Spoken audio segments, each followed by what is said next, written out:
인류의 역사는 하나님이 인간을 구원하시는 사역이 이루어지는 현장이 됩니다. 하나님이 자신의 뜻에 따라 인간을 구원할 계획, 인간의 구원을 계획하셨고 예수 그리스도 안에서 세상을 구원하실 것을 계시하셨습니다. 그리고 그 구원이 일어나도록 섭리하시는데 이 모든 것이 저 우주에서 일어나서 우리에게 툭 떨어지는 것이 아니라 인간의 역사 속에서 일어난다는 것입니다. 그런 관점으로 역사를 보는 것을 구속사라고 합니다. 그러므로 인류 역사의 중심은 예수 그리스도가 되고 그 역사를 운행하시고 이루어 가시는 분은 하나님이십니다. 처음 사람 아담이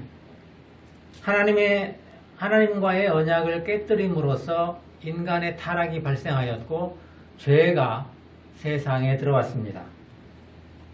인간이 하나님과의 관계를 깨뜨렸음에도 불구하고 하나님은 그 인간을 구원하여 회복시키려는 의지를 가지셨습니다.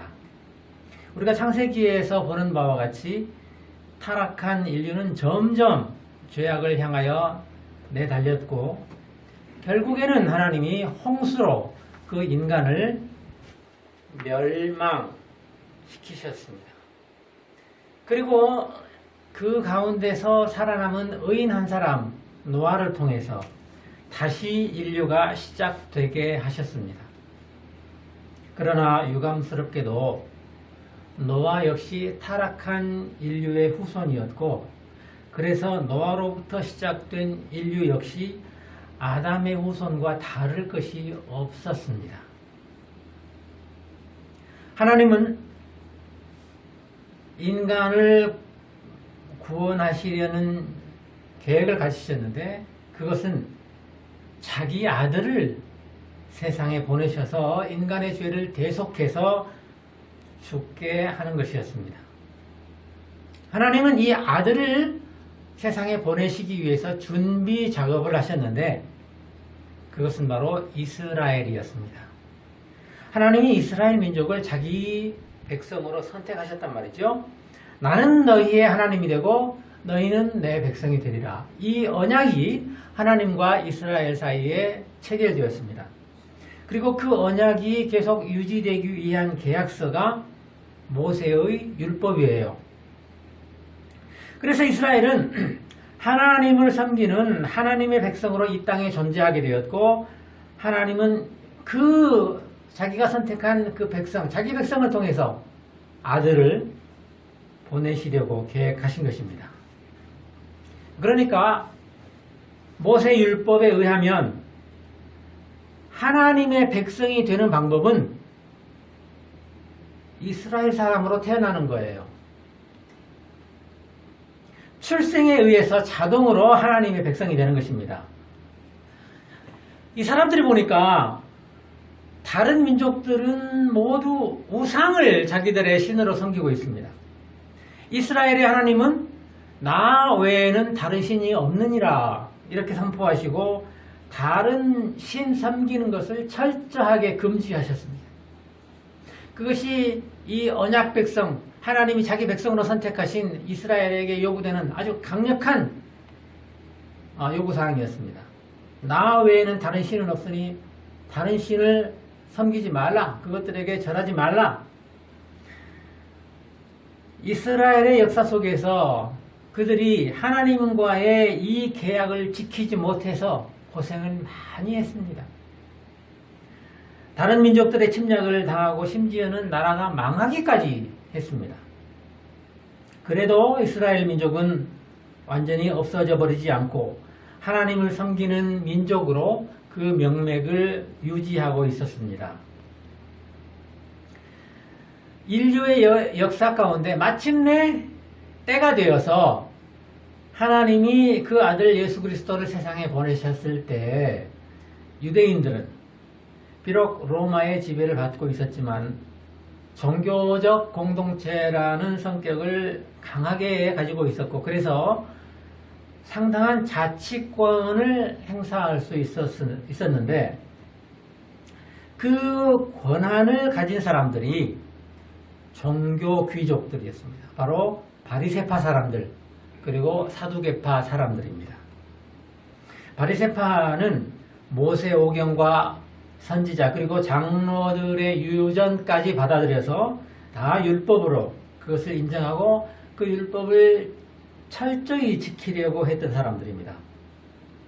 그러나 겉으로 드러나는 경건에만 치중한 나머지 예수님으로부터 외식하는 자들이라고 비난을 많이 받았지요. 사두개파는 주로 제사장 그룹이었기 때문에 성전을 그들의 권력 기반으로 장악하고 있었습니다.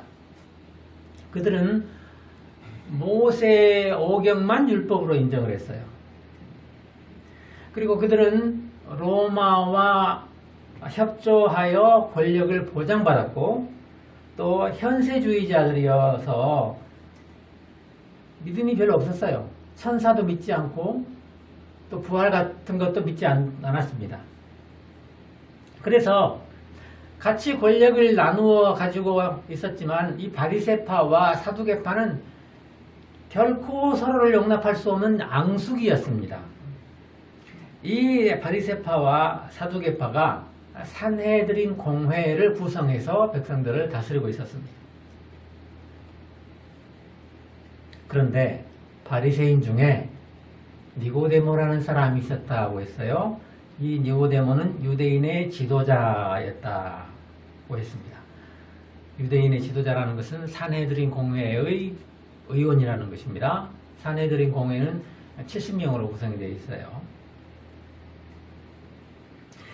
이 니고데모는 율법의 대학자였던 것 같습니다.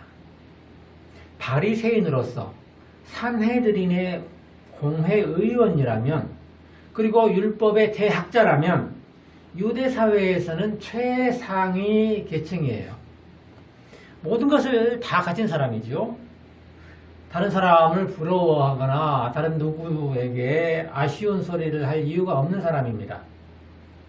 그런데 이 니고데모가 밤에 예수를 찾아왔습니다. 밤에 찾아왔다는 것이 아주 중요한 문제는 아니에요.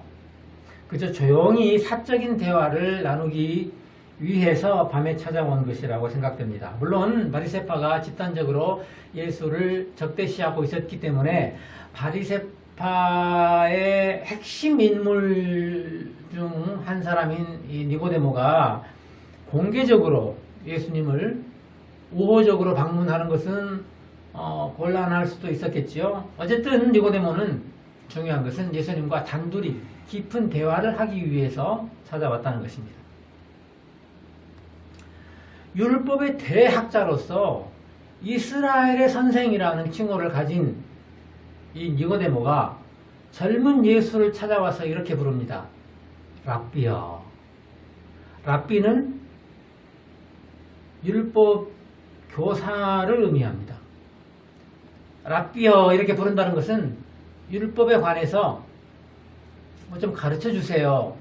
내가 모르는 것이 있는데 궁금한 것이 있는데 알려주십시오. 이렇게 가르침을 청하는 그런 부탁한다는 뜻이에요. 랍비가 되기 위해서는 전문적인 율법 교육을 받아야 하는데 그 기간이 아주 길어요. 그래서 최소한 나이가 40은 되어야 랍비가 될 수 있습니다. 그런데 이스라엘의 선생이라고 칭함을 받는 이 율법의 대학자가 이제 막 30이 된 예수를 찾아와서 랍비여 이렇게 부르는 거예요. 물론 예수님은 전문적인 율법 교육을 받은 적도 없는 사람입니다. 니고데모는 모든 것을 다 가진 사람이에요. 이스라엘 가운데서 가장 뛰어난 사람입니다. 그런데 그런 그가 갈릴리 시골 출신의 예수를 찾아와서 랍비여 이렇게 부른다는 것은 그가 가진 것보다 더 많은 것을 가진 사람을 찾아왔다는 뜻이에요. 자기는 가지지 못한 것을 이분은 가지고 있다고 생각하기 때문에 와서 랍비여 이렇게 부르는 것 아니겠습니까? 그것이 뭐겠어요? 이스라엘 가운데서 이 니고데모보다 율법에 대해서 더 잘 아는 사람이 어디 있어요? 그런데 랍비여 가르쳐 주십시오 한다는 것은 이 니고데모가 이 예수님을 하나님으로부터 온 선생으로 이렇게 생각하고 있었기 때문입니다. 니고데모는 랍비가 되기 위해서 그리고 랍비가 된 후에도 평생을 공부만 한 사람입니다. 그런데 이 예수라는 젊은이는 율법을 공부해서 랍비가 된 것이 아니라 하나님이 보내셨기 때문에 하나님이 랍비로 보내신 사람이기 때문에 하나님의 뜻을 직접 선포할 수가 있고 또 그 하나님의 뜻을 행하신다고 생각을 한 거예요. 그러니까 공부해서 된 랍비가 하나님이 보내신 랍비에게 와서 듣고 배워야지요. 니고데모가 예수님을 하나님께로부터 오신 선생이라고 인정한 이유는 그가 행하시는 표적 때문이라고 했습니다. 이 표적은 물론 예수님이 행하신 기적들을 의미하겠지요. 또한 2장에 나오는 성전 청결 사건을 포함합니다. 요한은 이 면밀하게 이 복음서를 구성하여 기록하고 있어요. 1장 처음에 예수께서는 세상에 생명의 빛으로 오신 하나님이다. 하나님의 아들이다. 이렇게 선포를 해요. 그러면 그 하나님의 아들로 오신 분이라면 증거가 있어야 될 거 아니에요. 증거가. 그래서 2장에 곧바로 예수께서 갈릴리 가나에서 물로 포도주를 만드는 기적을 행하시죠. 이건 사람이 할 수 있는 일이 아니거든요. 그래서 이분이 하나님의 맞다. 하나님의 아들이 맞다 하는 증거로 내세운 것입니다. 그러고는 곧바로 무대가 예루살렘으로 바뀌고 성전을 청결하게 하는 사건이 일어납니다. 성전 청결 사건은 자신이 이 성전의 주인이다, 즉 하나님이다 라는 주장이에요. 그런 다음에 3장에서 율법을 대표한다고 할 수 있는 율법학자가 예수님을 찾아와 하나님으로부터 오신 선생이라고 고백을 하는 거예요. 성전은 사두개파 사람들의 아지트였습니다. 성전에서 그들의 권력과 돈이 나왔습니다. 반면에 바리새파 사람들은 회당을 중심으로 그들의 세력을 유지하고 있었습니다. 그러므로 바리새인인 니고데모가 볼 때 사두개파가 장악한 성전이 부패와 탐욕으로 가득 차 있는 것을 예수께서 준엄하게 꾸짖으시고 정결케 하신 것은 너무나 속 시원한 일이었을 거예요. 그리고 중요한 것은 유대사회에서 최고의 권위와 권력을 행사하고 있는 사두개파의 제사장 그룹에 대항하여 어느 누구도 감히 엄두도 낼 수 없는 그런 일을 했단 말이에요.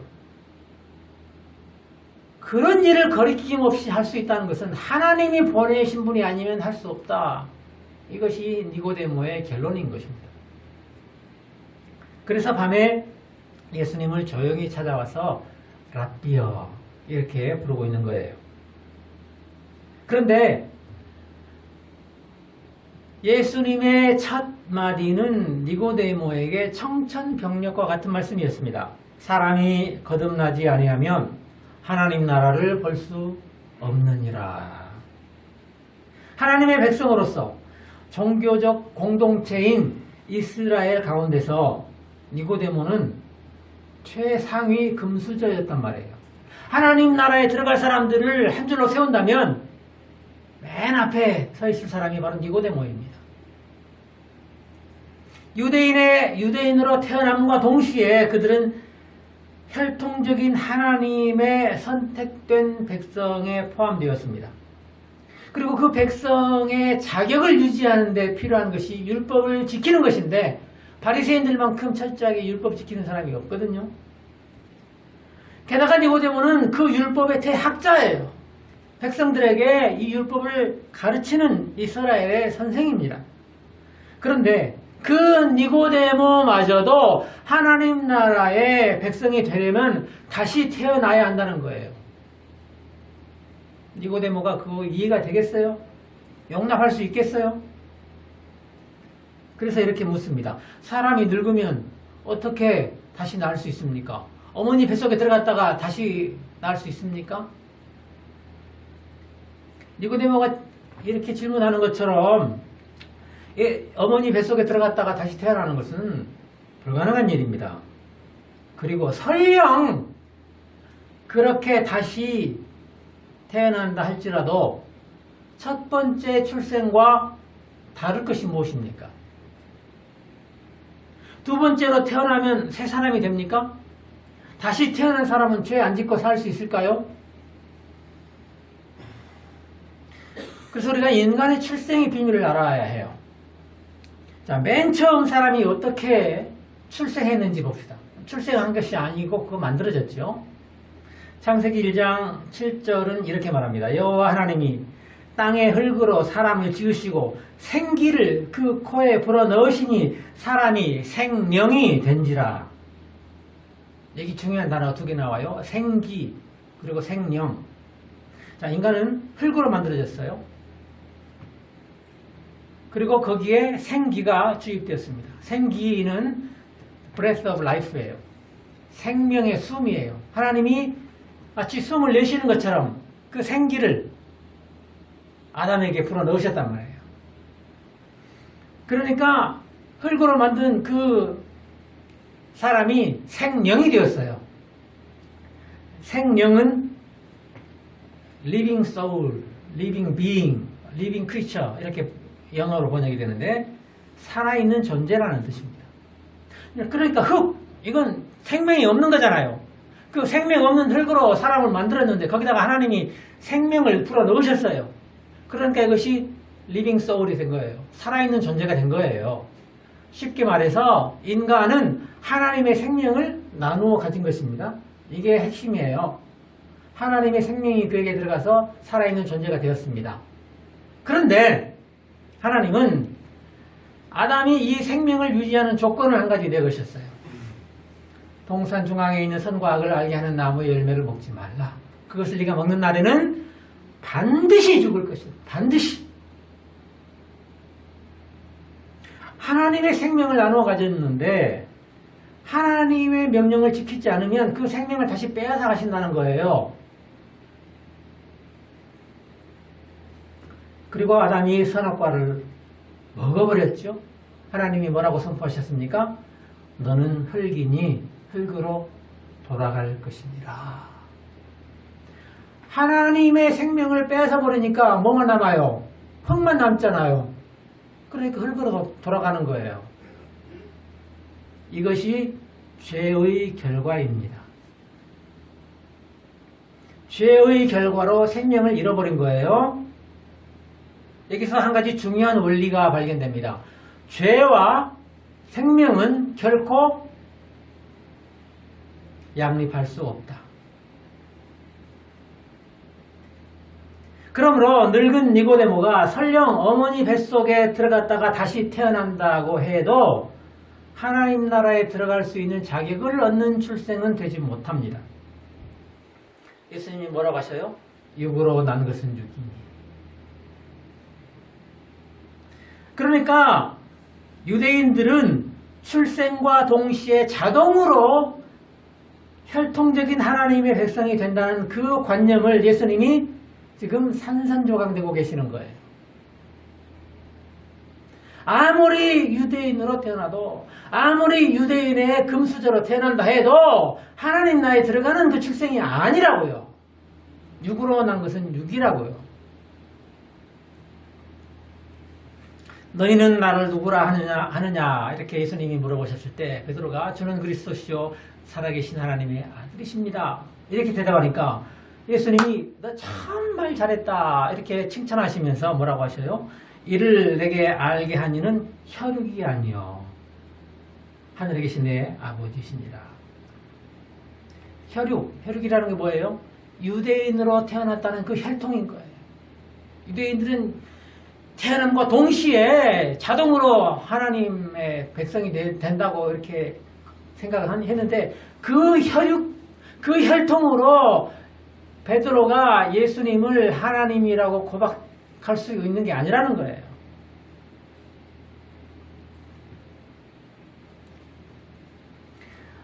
홍수의 심판을 피한 의인 노아에게서 태어난 후손들은 노아의 의로움을 물려받지 못했습니다. 유대인으로 태어난다고 해서 하나님 나라를 볼 수 있는 것이 아닌 것과 마찬가지죠. 육으로 난 것은 육일 뿐입니다. 흙이 흙을 낳는 거예요. 그 안에는 생명이 없습니다. 놀라서 어안이 벙벙해 있는 니고데모에게 예수님은 하나님 나라를 볼 수 있는 새로운 출생의 비밀을 알려주십니다. 그것은 어머니 뱃속에 들어갔다 다시 태어나는 것이 아니라 물과 성령으로 태어나야 한다는 거예요. 물과 성령이 뭐예요? 그러면 물과 성령으로 어떻게 태어난다는 것입니까? 학자들마다 이 물과 성령에 대한 해석이 분분해요. 일단은 물은 씻는 거잖아요. 씻는 것을 상징합니다. 물은 어머니의 양수고 그래서 뭐 이런 얘기를 많이 하기도 하는데 제가 보기엔 물은 씻는 거잖아요. 예수님이 가나의 혼인잔치에서 행하신 첫 번째 기적에서도 이 씻는 물이 사용되었습니다. 그만큼 유대인들은 이 씻는 데 진심이었어요. 그들은 물로 몸을 씻어서 하나님 앞에 거룩함을 유지한다고 생각했기 때문입니다. 그러나 물로 씻는다는 것은 궁극적으로 몸을 씻는 것이 아니라 죄를 씻는다는 거예요. 죄를 씻는 것을 상징으로 물로 이렇게 몸에 더러운 부분을 씻었던 거예요. 아담이 죄를 지어서 잃어버린 그 생명을 다시 얻기 위해서는 먼저 물로 태어나야 한다. 즉 물로 씻어야 한다는 거예요. 뭘 씻어요? 죄를 씻으라는 거예요. 죄가 해결이 되어야 그 생명을 다시 얻을 수 있어요. 아까 그랬죠. 죄와 생명은 양립할 수 없다고. 그런데 인간에게 죄가 있으면 생명을 얻을 수가 없단 말이에요. 그래서 그 전에 하나님 나라에 들어갈 자격을 얻기 위해서는 그 죄를 씻어야 돼요.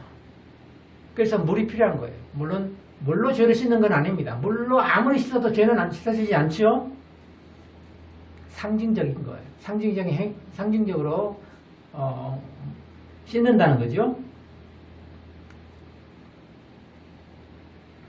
아담의 타락으로 시작된 인류의 죄는 결국 어디에서 해결되냐면 예수님의 십자가에서 해결이 돼요. 예수님이 십자가에서 피 흘리셔서 자신의 죽음으로 그 죄값을 지불하셨습니다. 그때야 비로소 이 죄의 문제가 해결이 되는 거예요. 그래서 인간이 죄를 씻기 위해서는 그 예수 그리스도의 십자가, 그 피 흘리셔서 대속하신 그 대속의 죽음으로 세례를 받아야 돼요. 그 죽음으로 다시 태어나야 돼요. 그래서 여기서 물로 태어난다는 것은 즉 물로 씻어야 한다는 것인데, 그래서 예수 그리스도께서 십자가에서 이루신 구속과 죄 씻음으로 태어나야 한다, 그런 뜻이 됩니다. 자, 이제 물은 해결됐죠. 물로 태어나야 한다. 그 다음에 성령으로 태어나야 합니다. 죄인이 죄를 씻고 다시 태어나 하나님의 생명을 얻을 수 있는 유일한 방법은 바로 이 성령에 의해서입니다. 사람이 아무리 노력하고 애쓴다고 해서 되는 일이 아니라는 말이에요.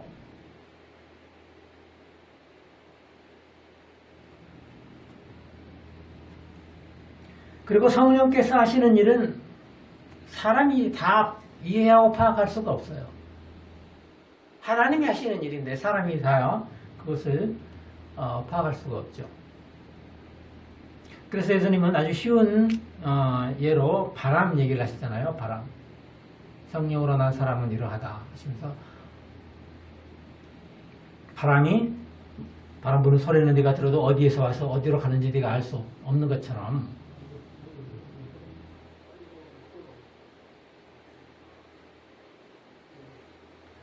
바람이요? 바람 어디서 와서 어디로 가는지 아는데요. 바람이라는 것은 공기의 흐름인데 그것은 기압의 차이 때문에 생겨나는 것이고, 편서풍은 1년 내내 서쪽으로 부는 바람이고 매년 7, 8월이면 남태평양에서 태풍이 발생해서 주로 한반도나 일본 쪽으로 빠져나가는데요. 바람의 경로 우리가 대략 아는데요. 그런데 예수님이 바람이 어디서 와서 어디로 가는지 네가 알지 못한다고 하시는데, 공기도 만드시고 물도 만드신 하나님이 그걸 모르시겠어요? 단지 2000년 전 사람들의 일상적인 생활 속에서 경험하는 바람이라는 것은 눈에 보이지는 않지만 소리도 나고 나뭇가지도 흔들리게 만드는 것처럼 성령께서 하시는 일은 우리가 다 알 수 없지만, 그러나 우리가 알 수 없다고 해서 일어나지 않는 것이 아니라 성령께서 이렇게 사람으로 하여금 하나님을 알게 하고 믿게 하고 다시 태어나게 하셔서 사람으로 생명을 얻도록 하시는 일이 분명히 있다는 거예요. 우리가 모른다고 해서 없는 게 아니란 말이죠. 바람이 안 보인다고 해서 없는 게 아닌 것처럼 성령께서 하시는 일을 우리가 다 이해하지 못한다고 해서 그게 없는 게 아니라는 것입니다.